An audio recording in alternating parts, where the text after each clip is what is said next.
국민의힘 위성정당이 발표한 비례대표 순위에서 호남 인사가 소외된 것으로 확인되면서 후보 사퇴 등 반발이 이어졌습니다. 시도당 당직자들이 중앙당을 항의 방문하는 등 진통이 이어지고 있습니다. 40총선 후보 등록이 이틀 앞으로 다가온 가운데 수도권 판세가 요동치고 있습니다. 서울 중성동갑에서는 더불어민주당 전현희 전 국민권익위원장이 국민의힘 윤희숙 전 의원을 앞섰습니다. 여당 거물 인사와 정치 신인이 맞붙은 동작을에서는 유사명 민주당 후보와 나경원 국민의힘 후보가 초접전을 벌이고 있습니다. 지역구에선 민주당 후보를, 비례대표엔 조국당을 찍는 이른바 지민위조 경향도 확인됐습니다. 5.18 진상규명위원회가 내놓은 5.18 보고서가 부실하다는 비판이 쇄도하고 있습니다. 발포 명령자 등 최우선 과제를 밝혀내지 못한 데다 법원 판결보다 후퇴한 내용도 담겼습니다. 여러분 안녕하십니까? KBC 8시 뉴스입니다. 국민의힘의 위성정당 국민의미래가 발표한 비례대표 후보 순번을 두고 호남 소외 논란이 커지고 있습니다. 4년 전 당규에 정한 비례대표 후보 추천 원칙이 지켜지지 않은 채 호남 출신 후보자들의 후순위로 밀렸다며 후보 사퇴와 항의 방문 등 반발이 이어졌습니다. 김재현 기자의 보도입니다. 한동훈은 공천을 제거하라! 제거하라! 제거하라! 제거하라! 국민의힘 광주광역시당 당직자와 당원 30여 명이 서울중앙당사 앞에서 항의 집회를 열었습니다. 이들은 이번 국민의미래 비례대표 공천에서 호남 후보들이 사실상 당선권에서 배제됐다며 항의했습니다. 이번 비례대표 공천으로 광주 정치 지형을 바꾸고자 했으나 결국 민주당을 도와주는 꼴이 되었습니다. 국민의미래가 발표한 비례후보 순번에 따르면 호남 인사로 분류되는 김화진 전라남도당 위원장은 22번, 주기환 광주광역시당 위원장은 24번을 받아 당선 가능성이 거의 없습니다. 국민의힘은 4년 전 당내 논의를 통해 비례대표 당선권에 호남 인사를 25% 우선 추천하기로 당규를 개정했지만 지켜지지 않았습니다. 호남 지역 시도당을 중심으로 반발도 거세지고 있습니다. 주기환 예비후보는 비례순번 발표 직후 후보직을 사퇴했고 국민의힘 광주시당은 비례순번이 시정되지 않으면 총선 선거운동 거부 가능성을 언급했습니다. 전북지역 국민의힘 총선 예비후보들은 긴급 성명을 내고 부당한 비례순번이 그대로 유지될 경우 모두 후보를 사퇴하겠다고 밝혔습니다.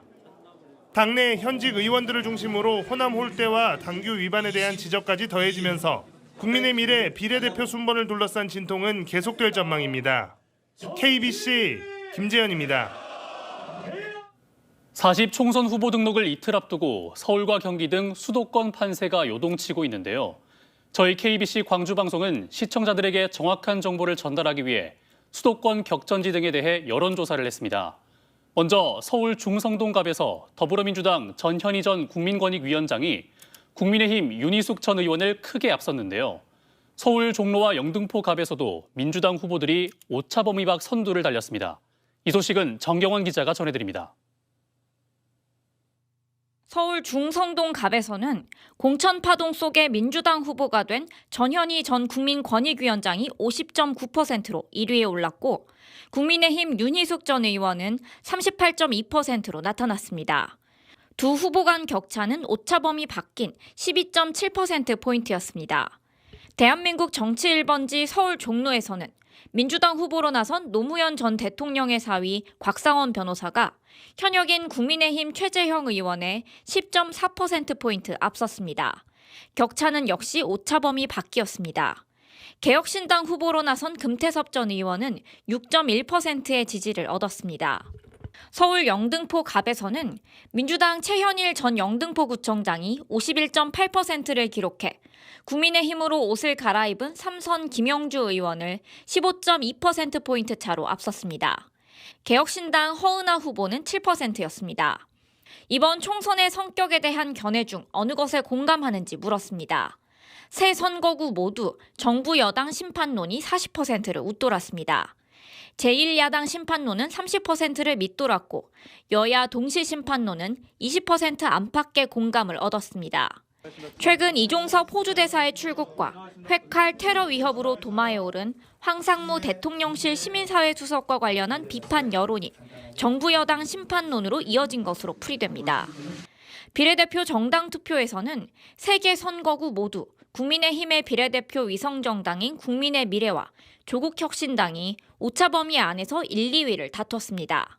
더불어민주당의 위성정당 더불어민주연합은 오차범위 밖 3위였습니다.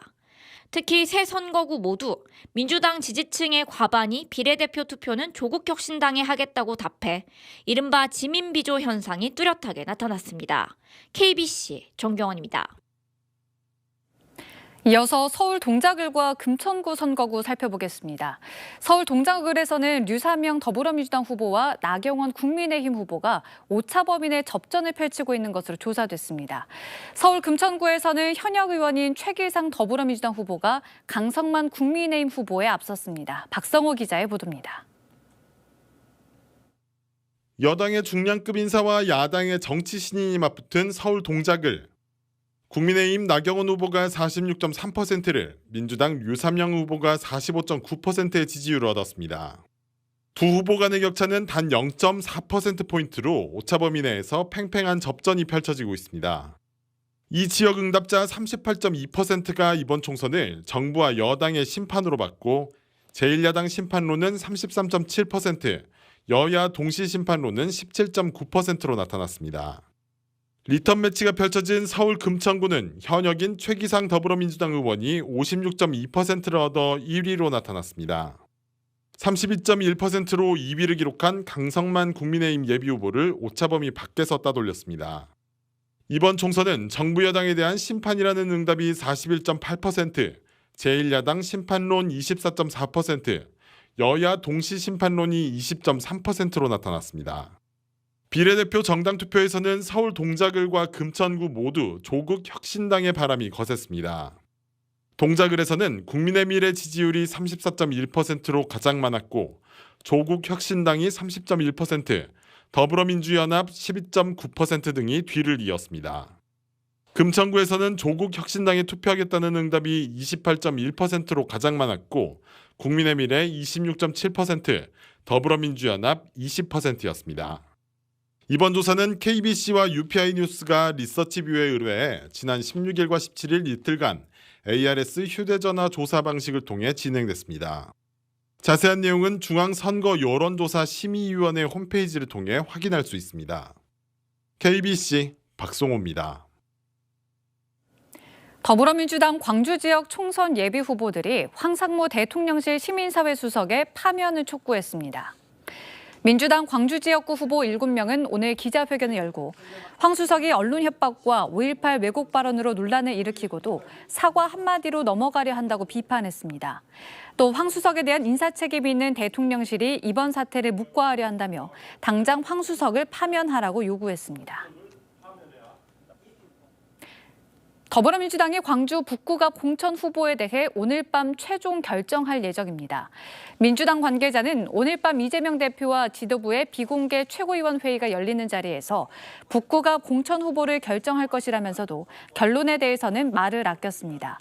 광주 북구갑은 정준호 변호사가 현역 조우섭 의원을 경선에서 이겼지만 불법 전화방 의혹으로 검찰 수사를 받으면서 후보 선정이 지연되고 있습니다. 5.18 민주화운동 진상규명조사위원회가 4년간의 활동 끝에 내놓은 직권조사 개별조사 보고서에 대해 시민사회의 반발이 커지고 있는데요. 최우선 규명과제인 발포 명령자와 안매장 진실을 밝혀내지 못한 데다 기존의 조사 내용이나 법원 판결보다 후퇴한 내용을 담고 있기 때문입니다. 광주시와 5월단체, 시민단체 등은 5.18 조사위가 시안에 쫓겨 면밀한 검증 없이 부랴부랴 짜맞춘 것 아니냐고 지적했습니다. 신대희 기자의 보도입니다. 5.18 진상규명조사위원회에 보고서를 두고 비판이 나오고 있습니다. 오류를 바로잡지 않거나 교차 검증을 하지 않아 내용이 부실하다는 겁니다. 5.18 조사위원회는 발포 책임자에 대해 진상규명 불능을 결정했습니다. 군인 진술에 대한 교차 검증이 추가로 이뤄지지 않아 진술의 신빙성이 떨어진다는 이유에서였습니다. 5.18 당시 최초 총상 사망자로 새롭게 밝혀진 김한부 씨가 7공수여단 주둔지에서 어떻게 숨졌는지 사망 경위를 규명하지도 않았습니다. 안매장과 관련 헬기와 트럭으로 희생자의 시신을 옮겨 다시 수습했다는 군인들의 진술이 있었는데도 추가 조사는 하지 않았습니다. 특히 11공수여단 군인이 계엄군 장갑차에 깔려 숨졌다는 사실이 판결로 확정됐지만 이와 다른 내용이 보고서에 기록되기도 했습니다. 이미 진상 규명된 법원의 판결에 의해서 확정된 사실조차도 오히려 다르게 기술함으로써 왜곡의 근거를 만들어주는 이런 거라면 위원회의 존재의 의의 자체가 이미 부정되는 것이 아닌가.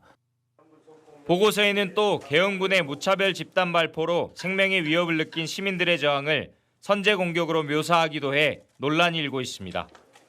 도청합 집단 발포도 계엄군의 관점에서 피해자를 그 현장에서 사살한 요 내용들을 쓰고 있단 말이죠. 이번 5.18 진상규명은 객관적 사실에 대한 나열이 아닌 명확한 피해자적 관점에서 그 사실을 진실을 가리는 거라고 보거든요. 5.18 기념재단을 비롯한 유관기관은 보고서의 부실한 내용을 분석해 5.18 조사위에 수정 보완을 요구하고 향후 대응책을 마련하기로 했습니다. KBC 신대입니다. 전남도가 정부의 통합국립의과대학 신설을 신청했습니다.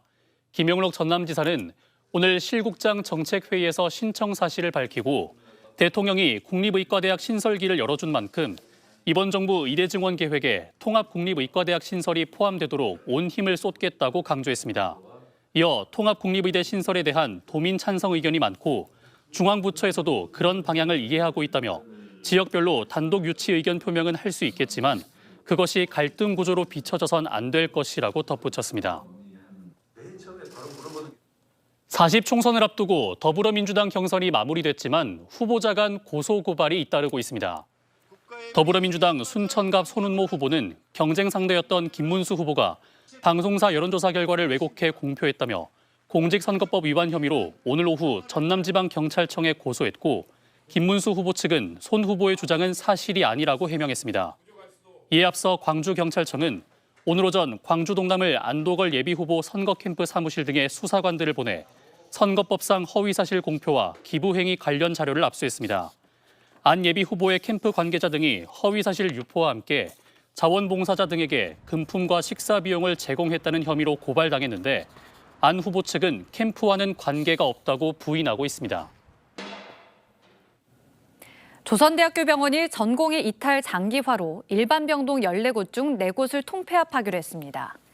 조선대병원은 전공의 집단 이탈로 입원실 가동률이 40%를 줄면서 내일부터 병동 4곳을 다른 병동과 통합 운영하기로 했습니다.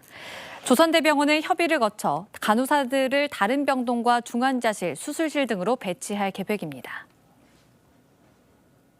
44주년 5.18 민중항쟁 기념행사위원회가 모두의 5월, 하나 되는 5월이라는 구호로 출범식을 열고 5.18 기념행사 준비에 들어갔습니다.